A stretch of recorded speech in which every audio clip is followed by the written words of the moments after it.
You hear the sound of fire. For most, it's a sound of destruction, of loss. But for me, that fire was the sound of birth, the cry of dozens of souls running into a darkness that promised light. The night the master's plantation burned was not the end of something. It was the beginning of everything. My name is Lila, and this story doesn't begin with fire. It begins with the earth, the red Georgia clay that clung to your skin like a bloodstain. I was born in 1828 on the Viridian Fields Plantation, a beautiful name for a place that stole the beauty from everything it touched. Master Thompson, our owner, liked beautiful names, said it showed class. But the only thing that grew in those fields, besides cotton, was misery. My world was defined by the sun. It woke us before it rose, it burned our backs during the day, and it released us exhausted when it set. My mother, Ilara, had the strongest hands I'd ever known. Hands that could pick 200 pounds of cotton under the overseer's whip, and at night could braid my hair with a gentleness the world outside denied us. She told me our braids were maps, maps of our villages in Africa, maps of stars, maps of escape, maps to places that only existed in whispers. My father, Joseph, was a silent giant. His strength wasn't in words, but in his broad shoulders that carried the weight of his family and his people. He was the blacksmith. The fire of the forge was the only fire I knew then. He shaped iron with anger and precision, and I saw in every hammer strike a fury he couldn't express otherwise. Sometimes he'd let me watch and he'd say, "Lila, remember, what seems unbending can be shaped. It just needs the right fire and a steady hand." And there was Samuel, my younger brother, 4 years younger. His eyes still had the light the cotton hadn't yet stolen.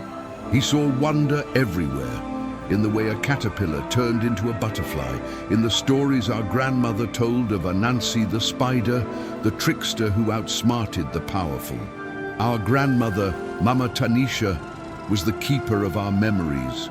She didn't remember Africa, but she remembered the stories of those who did. In our small cabin, far from the overseer's ears, she taught us about the roots and leaves. "This one cures a fever," she'd say, holding up a yarrow leaf. "This one, prepared the right way, can make a strong man sleep for a day. Knowledge is power, my child, a power they cannot whip out of us." She taught me to read the natural world, the moss on the north side of the trees, the constellations that wheeled in the night sky. In those moments, we were a family, we were human. The plantation system was designed to break us into individuals, into working hands. But in secret, we were a forest. Our roots intertwined beneath the earth, invisible to Master Thompson and his overseers.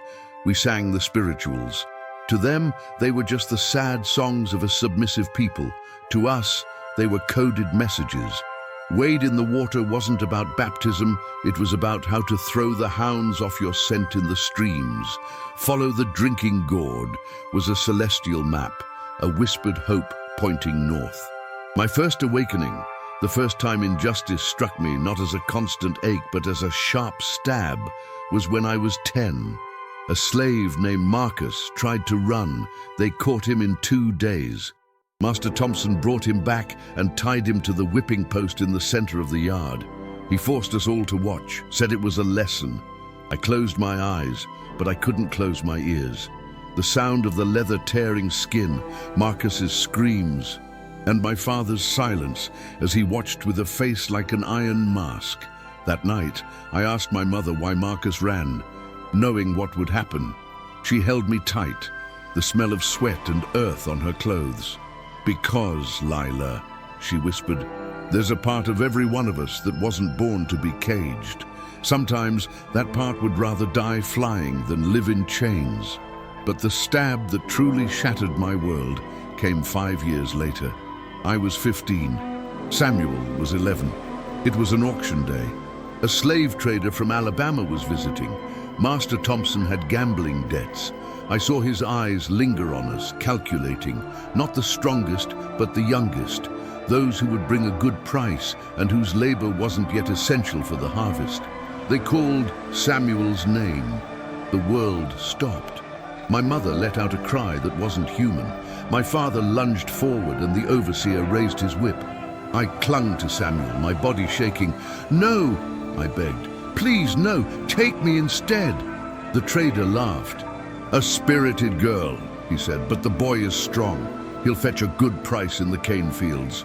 They tore him from my arms. I remember his small hands trying to hold on to mine, his eyes wide with terror, calling my name. "Lila! Lila!" They took him away. Just like that. In an instant, a piece of my soul was ripped out and sold south. That night there were no songs, no stories. There was only a heavy silence and the sound of my mother's weeping, a sound that would continue for years. In that silence, something in me changed. The grief became a cold stone in my chest, and beneath that stone, an ember began to glow. The lesson of Marcus, the words of my mother, the silent fury of my father, the maps in our braids, the knowledge of Mama Tanisha. It all began to connect. They hadn't just taken my brother, they had declared war on me, a quiet war. The idea that an impossible escape was the only answer began to form, not as a dream, but as a debt to Samuel. I didn't know how, I didn't know when, but I knew I would not die in the red Georgia clay, and I would not go alone. If the story they whispered in fear was about the slave who burned the plantation, then I would become that story. I promised myself, under the same starry sky they used to take my brother, that I would find a way to use my grandmother's knowledge and my father's fire. The idea that one day I would set the barn on fire and everything else wasn't about revenge. It was about justice, and freedom was the only form of justice left. My childhood ended the day the wagon took Samuel. A new Lila was born, one who watched everything, who listened to everything, who remembered everything. I began to map the world around me. The overseer's routes, the frequency of patrols, the weaknesses in the fence, the blind spots of the big house. Every day was a lesson in survival, and I was the most dedicated student. The plantation was no longer my home. It was a prison, and I would spend every waking moment planning how to tear down its walls. The pain of losing Samuel hardened into a different kind of energy. It was a cold fire, one that didn't burn on the outside, but warmed me from within, keeping me focused. I continued my work in the fields, my hands bleeding from the cotton bolls, my body aching, but my mind was sharper than ever. I began to see the plantation not as a place of endless labor, but as a game board. Every overseer, every slave, every path and building was a piece, and I needed to learn the rules so I could break them. The biggest rule was ignorance. Master Thompson bragged that none of his Negroes could read. "Keep them docile," he'd say to his guests. "A Negro who can read is a Negro who can think, and a Negro who can think is a dangerous Negro." He was right, and I decided to become dangerous. There was an old man on the plantation, Jedediah. He was too old for heavy field work and tended the garden and the animals. His back was bent like an ancient branch, but his eyes were clear and intelligent. I'd sometimes see him tracing symbols in the dust with a stick when he thought no one was looking. One day I gathered my courage and went to him, bringing a poultice of herbs for his arthritic hands, a peace offering. "Mama Tanisha taught me about the herbs," I said softly, but she couldn't read the white man's signs. Jedediah looked at me for a long moment, his face a mask of caution. Fear was our constant companion. Helping another slave learn to read was an offense punishable by a severe whipping or worse. "Signs don't feed the belly, girl," he grumbled, but there was no conviction in his voice. "No," I replied, looking directly into his eyes, "but maybe they feed the soul. Maybe they show a way out of this place." The mention of a way out made him pause. He saw the cold fire in my eyes. He saw Samuel in my face. He sighed, a sound like dry leaves skittering. "Come to my cabin after dark. Bring a piece of charcoal. And if anyone asks, you came for advice on a horse's cough." That night marked the beginning of my true education. In his dimly lit cabin, smelling of earth and hay, Jedediah pulled out a tattered old Bible he kept hidden under a loose floorboard. It was the only book he had. "The master gave me this years ago," he said. "Thought it would make me more obedient." The fool didn't realize the stories of deliverance are the loudest of all. He taught me the sound of each letter. A, B, C. It was slow, frustrating work. My hands, calloused from hard labor, could barely hold the charcoal. But my mind, starved for knowledge, devoured every lesson. Within months, I was spelling out words. God, freedom, Egypt. I read the story of Moses leading his people out of bondage, and the words weren't just ink on a page. They were fire in my soul. Jedediah taught me more than just reading. He told me about the Underground Railroad. Not a real train, he explained, but a secret network of people, houses, and routes that spirited runaways to the north, to freedom. He told me about the conductors who risked their lives, about the stations where you could find shelter. He told me about Canada, a place where the white man's law could not reach us. He taught me to look at the stars, not with the heart of a dreamer, but with the eyes of a navigator. The drinking gourd, the Big Dipper, always pointed to the North Star. "She doesn't move," he said, his voice a reverent whisper. "She is God's promise in the sky. Follow her, and you'll always know the way." My resistance began small. Acts of sabotage that no one could prove. A tool accidentally broken that delayed work for an hour. Seeds planted just a little too deep so they wouldn't sprout. Mama Tanisha had taught me about a moss that, when mixed into the hound's food, would dull their sense of smell for days. I began to cultivate it in secret. I also used my knowledge of herbs to help my people. I eased fevers, treated whip wounds with salves that sped healing and lessened scars. This earned me trust. They saw me not just as Samuel's grieving sister, but as a healer, a keeper of the old knowledge. I began to build my alliances, not with words of escape, but with acts of care and solidarity. I created a mental map of viridian fields more detailed than any Master Thompson could possess. Every tree, every creek, every change in the terrain. I watched the patterns of migratory birds. I learned to distinguish the sounds of the night. The hoot of an owl meant safety. The agitated croaking of frogs meant someone was approaching. My special skill wasn't just one thing, but a web of them. My grandmother's botanical knowledge, a memory for patterns, and the discipline to see the world as it was, not as I wished it to be. One day, while reading Jedediah's Bible, I found a passage in Exodus, and the Lord said, "I have surely seen the affliction of my people, and am come down to deliver them." I realized then that we couldn't wait for God to come down. We had to become God's hands. We had to deliver ourselves.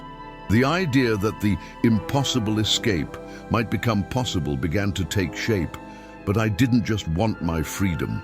I wanted freedom for everyone who would take it. I remembered the auction, how easily they had split us apart. If there were many of us, if we were organized, maybe they couldn't stop us. The notion of the slave who burned the plantation to create a diversion for many became a strategic pillar in my mind. It wouldn't be an act of rage, but a tactical move. The plan to set the barn on fire wasn't about destroying Thompson's property. It was about creating a veil of chaos under which dozens of souls could vanish into the night. Education gave me the tools, but love for my people gave me the purpose. I was no longer just Lila. I was a seed of rebellion, planted in the red earth and watered with tears and secret knowledge, waiting for the right moment to sprout. Knowledge without a plan is like rain in the desert. It might bring a moment's relief, but it soon vanishes without a trace. The next 2 years were dedicated to turning the ember of hope into a concrete, meticulous plan of action. Every day, as my hands picked cotton, my mind gathered information. My first step was mapping. With my memory, I needed no paper. I drew the map in my mind, layer by layer. The first layer was the plantation itself. The location of every cabin, the main barn, the cotton gin, the big house, the overseer's quarters. I memorized the patrol schedules, the shift changes, and noted that the night overseer, a man named Calloway, drank heavily and tended to doze off near midnight for nearly an hour. A window. The second layer was the surrounding land. I spent my rare moments of rest on Sundays exploring the outskirts under the guise of foraging for medicinal herbs. I mapped the swamps, knowing the hounds struggled to follow a scent through water and mud.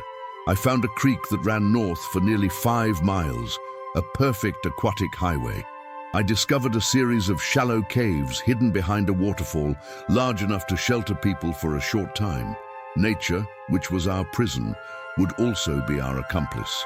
The next, and most dangerous step, was identifying allies.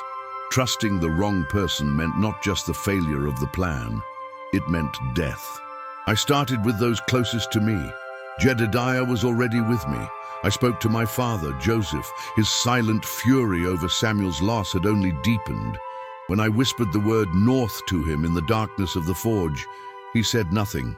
He just took a piece of glowing iron and hammered it with a force that made the sparks fly like falling stars. The next day, he gave me a small knife he had forged in secret. It was his answer. My mother, Ilara, was terrified, but the ghost of Samuel was stronger than her fear.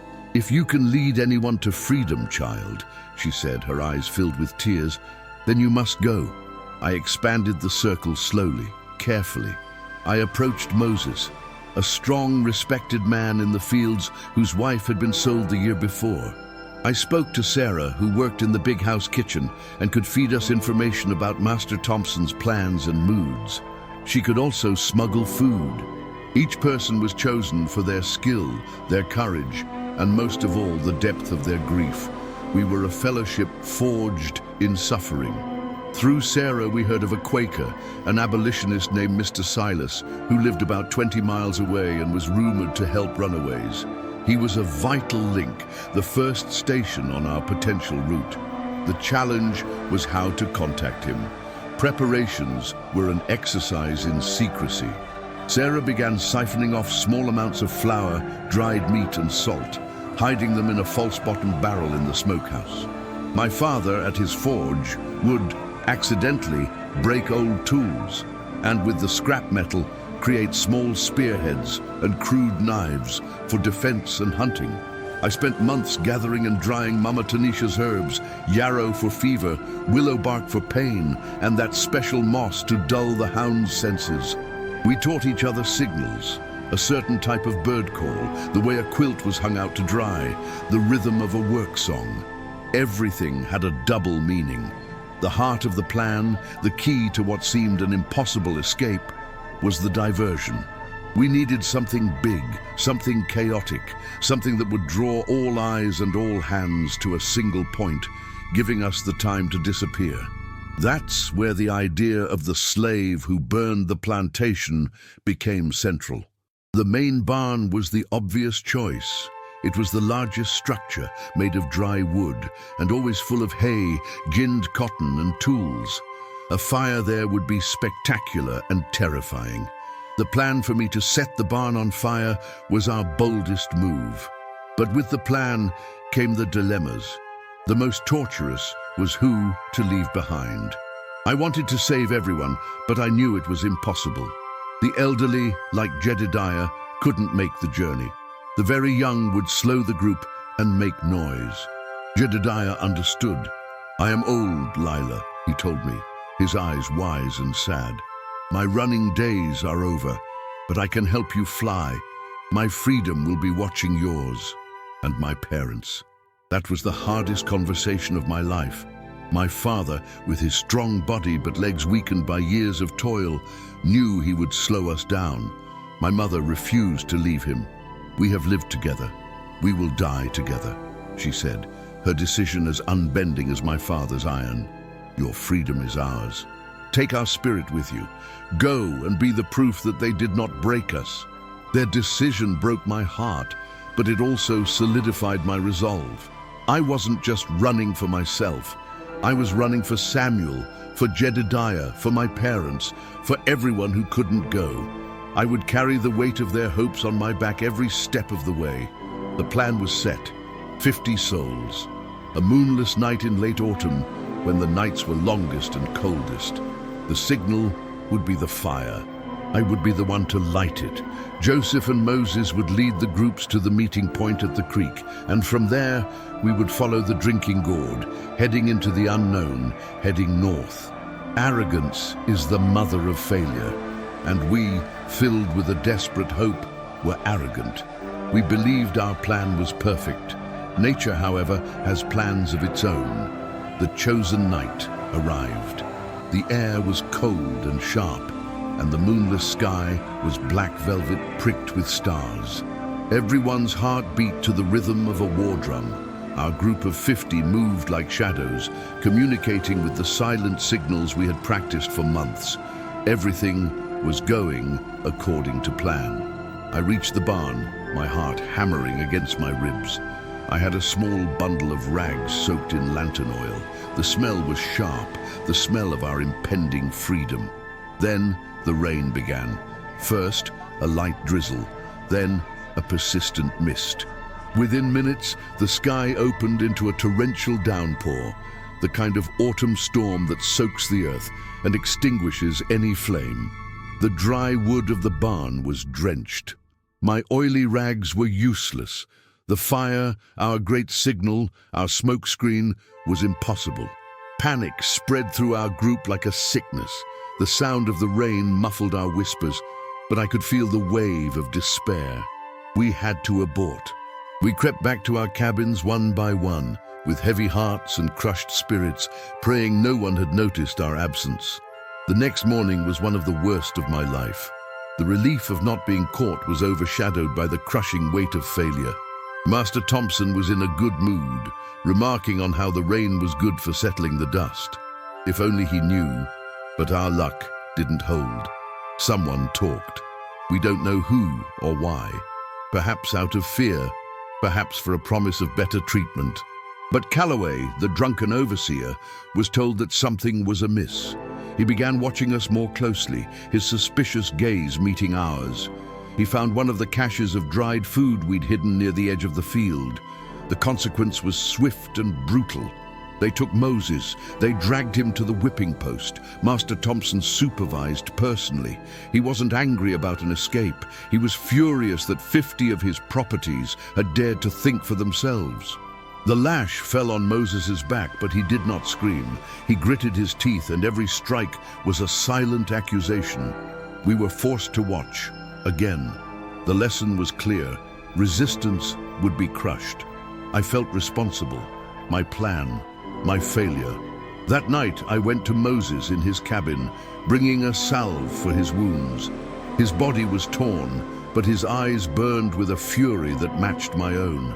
"It wasn't your fault, Lila," he rasped. "It was the rain. The plan was good." "A good plan doesn't end with you bleeding," I replied, my voice choked with guilt. "Every plan has a price," he said. "Freedom ain't cheap. Now we know. We can't depend on one thing. The fire, the rain, we need more options. We need to be like water. If one path is blocked, we find another." His words, spoken through his pain, rekindled my determination. The guilt morphed into resolve. The failure was not the end. It was a lesson, a horribly painful one. Vigilance on the plantation doubled. Calloway was replaced by a crueler man named Freeman, who didn't drink and seemed never to sleep. The window of opportunity we'd had was slammed shut. The idea of an impossible escape felt more real than ever before. But the support of our secret community deepened. Moses's suffering bonded us together. The fear was there, but so was a new tenacity. We started again, this time with more wisdom and caution. We understood that one big event, like the story of the slave who burned the plantation, was risky. We needed a backup plan. The new obstacle forced us to innovate. The plan to set the barn on fire was still the best option for creating the chaos needed for such a large group. But we needed a guarantee. It was my father who found it. He noted that the cotton gin, a huge, complex machine, had a main gear that, if sabotaged, would cause a catastrophic breakdown. The noise and destruction would be a diversion almost as good as the fire. We now had two options, two triggers for our escape. If the night was dry, the fire. If it was damp, the machine. The slave community, seeing Moses's resilience and my refusal to give up, rallied even tighter.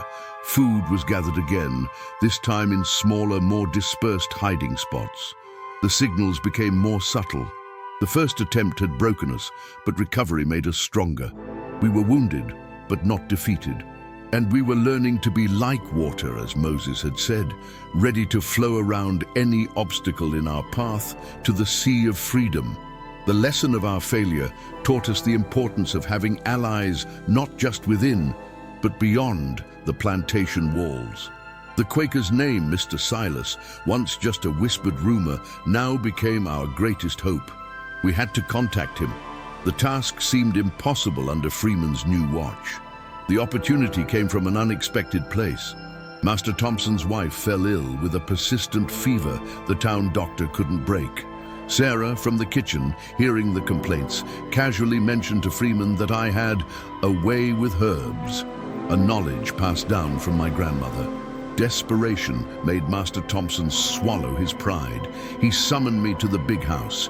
Entering that house was like stepping into another world. Soft carpets, polished furniture, and the smell of beeswax. It was a world built on our broken backs. I was brought to Mrs. Thompson's room. She was pale and weak. I examined her and recognized the signs. It was a swamp fever, and I knew exactly which roots and barks to use to break it. I made a bargain. I would brew the tea, but I needed a specific root that only grew near the creek several miles from the plantation. It was a lie. I had the root hidden in my cabin, but it was my only excuse to get off the plantation under supervision. Freeman escorted me. He never let me out of his sight, but as I dug near the creek, searching for the root, I found tracks that weren't from our farm. They were boot prints from a white man. Following them discreetly, I found a small symbol carved into a tree, a simple dove. It was a Quaker sign. Mr. Silas, or one of his associates, used this area. I left our own sign, 3 stones stacked one atop the other, a signal Jedediah had told me abolitionists sometimes used. It was a shot in the dark. Mrs. Thompson recovered. This gave me a new status. I was no longer just a field hand, I was the healer. It afforded me a little more freedom of movement, enough to return to the creek a week later. Where I had left the stones, there was a response, a small piece of cloth tied to a branch. Our network of support was beginning to stretch into the world outside. But as our external alliances grew, a threat emerged from within. There was a man named Elias. He was smart, quiet, and kept to himself. I had approached him about joining us, but he had refused. I respected his decision. Not everyone had the heart for the risk. What I didn't realize was that his silence wasn't from fear, but from calculation. Elias had a wife on another plantation, and he believed that if he proved his loyalty to Master Thompson, he might convince him to buy her. He saw our conspiracy not as a path to freedom, but as a threat to his own desperate plan to reunite his family. He began to watch, and he saw too much. He saw me speaking with Moses in low tones. He saw Sarah hiding food. Trust is a fragile thing, and ours was about to be shattered. One day, Freeman cornered me near the smokehouse. "You think we're fools, Lila?" he said, his voice low and menacing. "We know you're planning something. We have a friendly eye among you." My blood ran cold. A betrayal. Someone from our inner circle. Panic washed over me. Who? Why?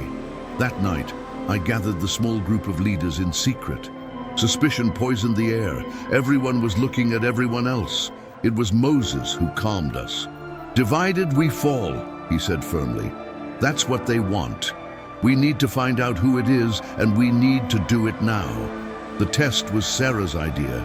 She would spread a false rumor, a different piece of information to each person we suspected. The rumor that got back to Freeman would tell us who the traitor was. My rumor for Elias was that we planned to run west, through the swamp, in 2 nights. The next day, Freeman moved 2 extra patrols to the western edge of the swamp. It was him. Elias had betrayed us. The pain of the betrayal was deep. He was one of us, but there was no time for grief. We had to act. We couldn't kill him. That would bring the entire weight of the white world down on us, but we couldn't let him expose us. On the night of our escape, Moses and 2 other men would go to Elias's cabin, bind him, and gag him. He would be found the next morning, able to tell the tale, but too late to stop us. With the traitor identified and neutralized, the final preparations began. The date was set, 3 days from now. A dry night, perfect for a fire. The contact with Mr. Silas was confirmed. He would wait for us with wagons 5 miles north of the creek, 2 hours before dawn.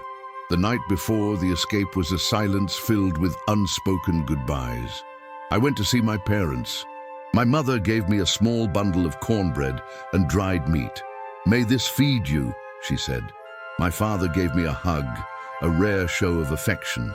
"You carry the name of your ancestors," he whispered. "Make them proud." Leaving my family behind was the hardest act of my life. Every step away from them felt like I was tearing a part of myself away. But the image of Samuel and the faces of the 49 souls who trusted me drove me forward. The idea that the impossible escape was just hours away was both terrifying and exhilarating. I was about to fulfill my promise. I, the slave who burned the plantation, or at least part of it, to light a beacon of freedom.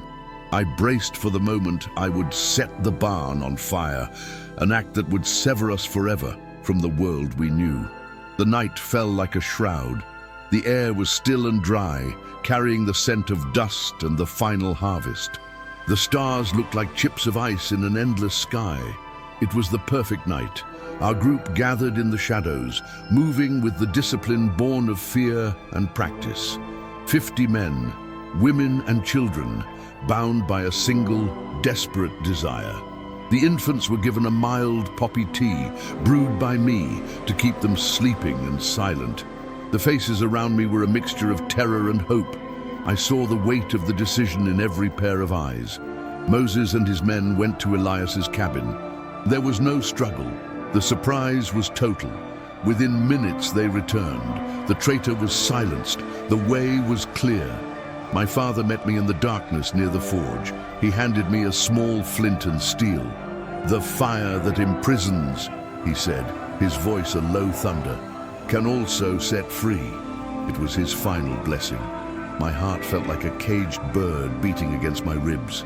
It was my turn. Creeping through the shadows, avoiding the patrol routes I knew so well, I reached the main barn. The wooden structure loomed against the starry sky like a sleeping monster.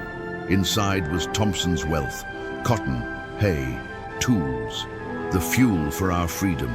I slipped the door open, the creak sounding like a scream in the silence. The smell of dry hay and leather filled my nostrils. I piled hay and oil-soaked rags in 3 different corners. My hands trembled, but my mind was clear. I was not an arsonist driven by hate.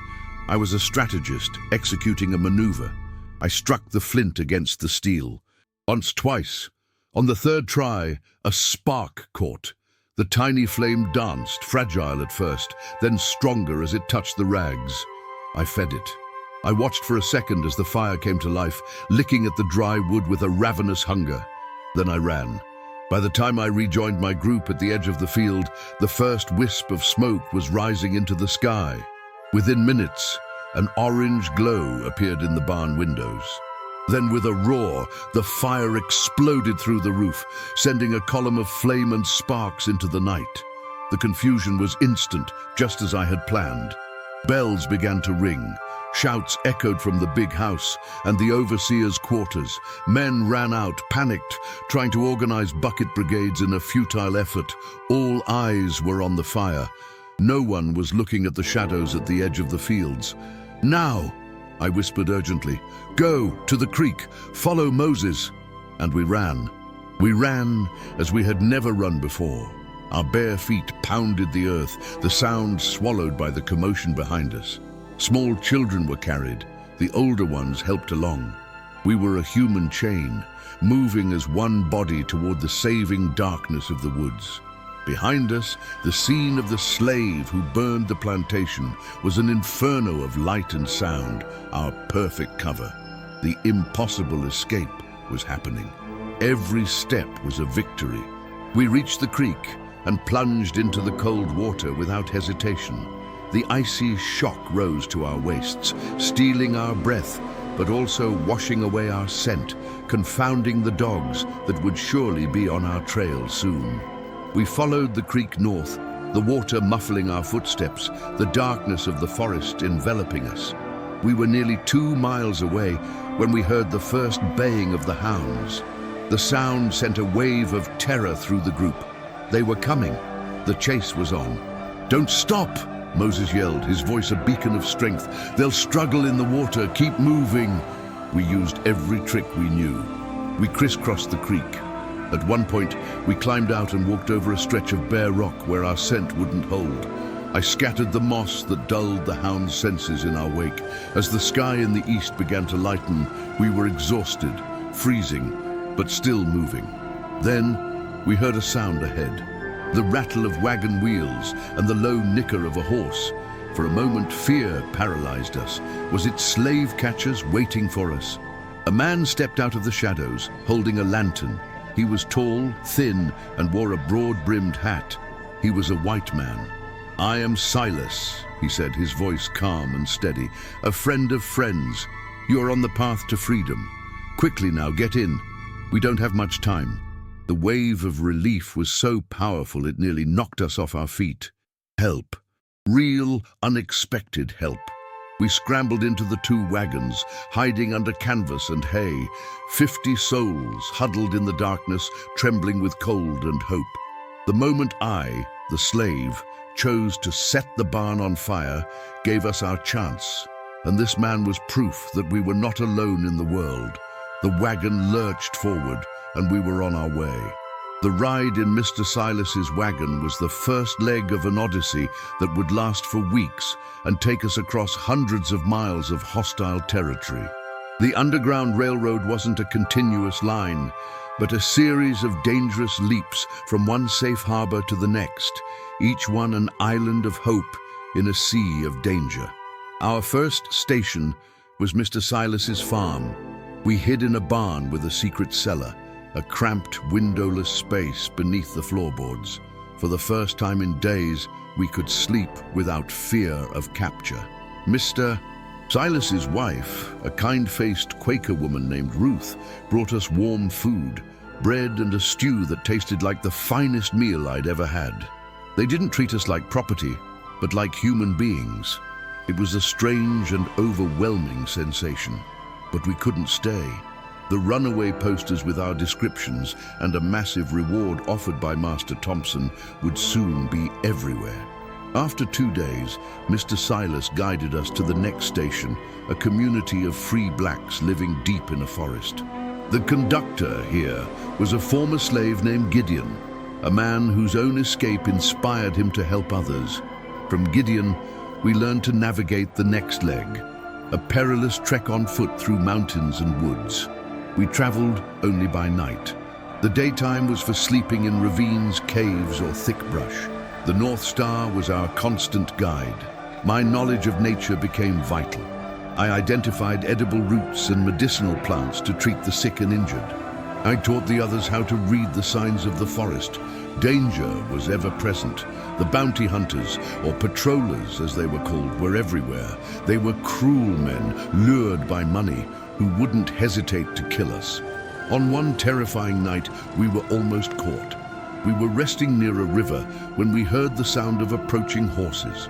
We hid ourselves in the thick undergrowth, holding our breath as a group of patrollers passed just feet away, their torches casting dancing shadows. Everyone's heart stopped. A baby began to whimper, and his mother quickly soothed him, her face a mask of pure terror. They passed without seeing us. We had survived by a thread. The journey tested our limits. Hunger was a constant companion. Fear gnawed at us. Some wanted to give up, but we held each other up. When someone was too weak to go on, the stronger ones would carry them. We shared what little food we had.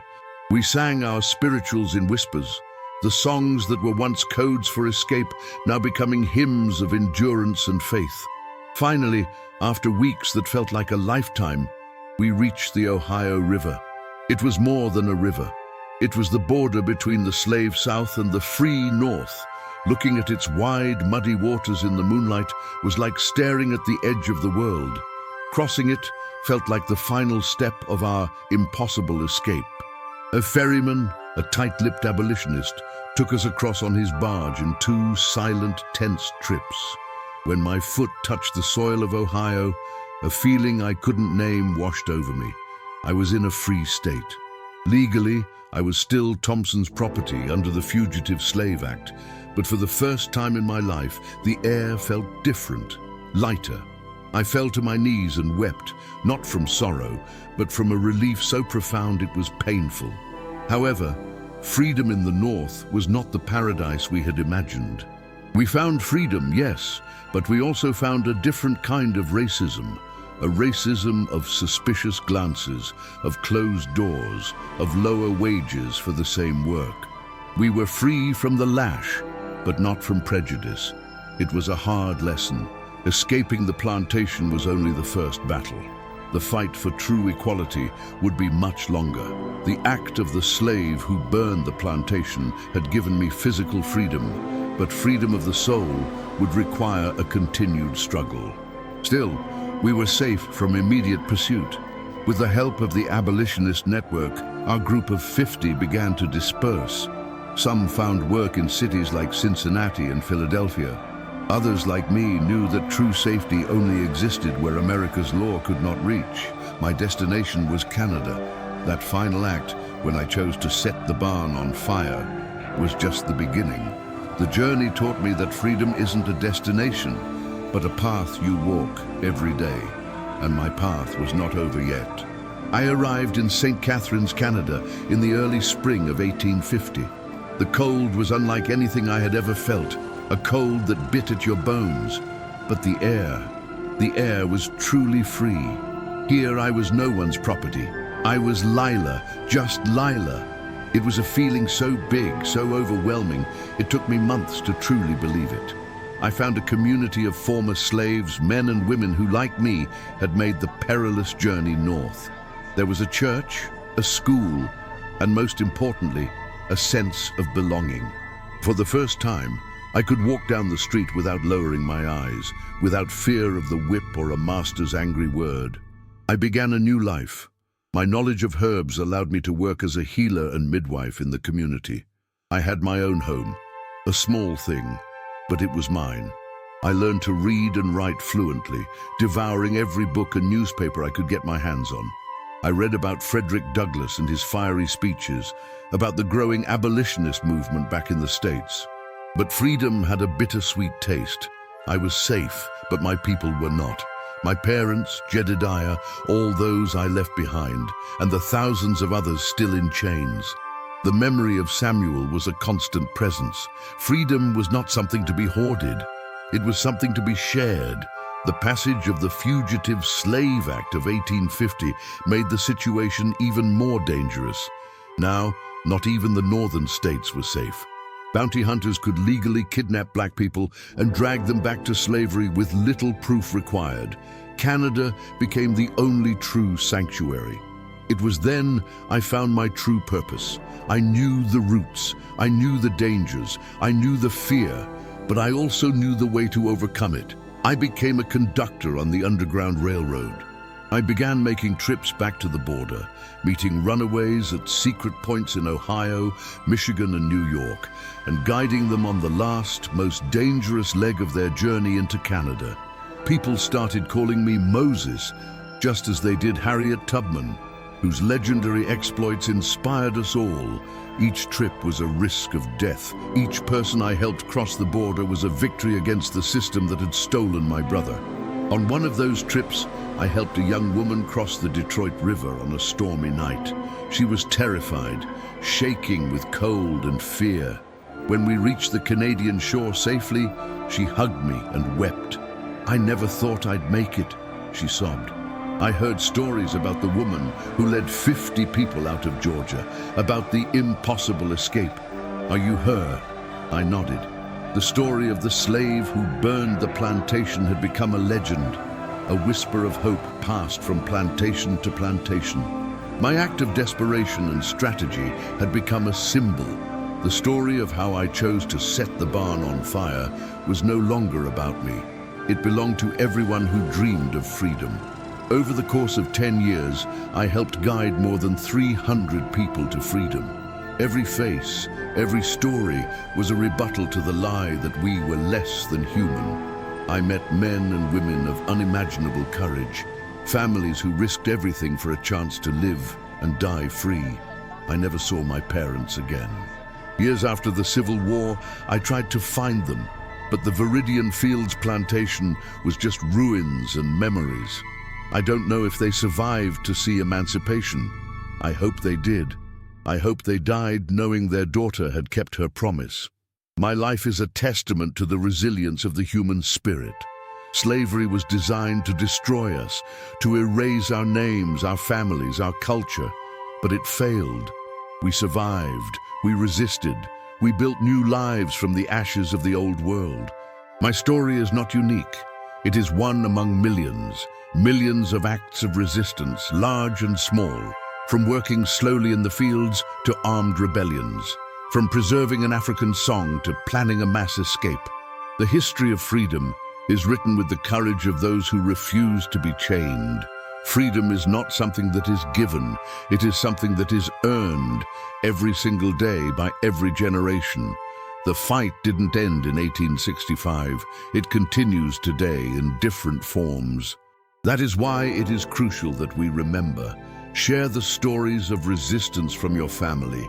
Honor your ancestors by knowing their struggles and their triumphs. Memory is our most powerful weapon against injustice. As long as we remember, they will never be truly forgotten, and their spirit of freedom will live on through us.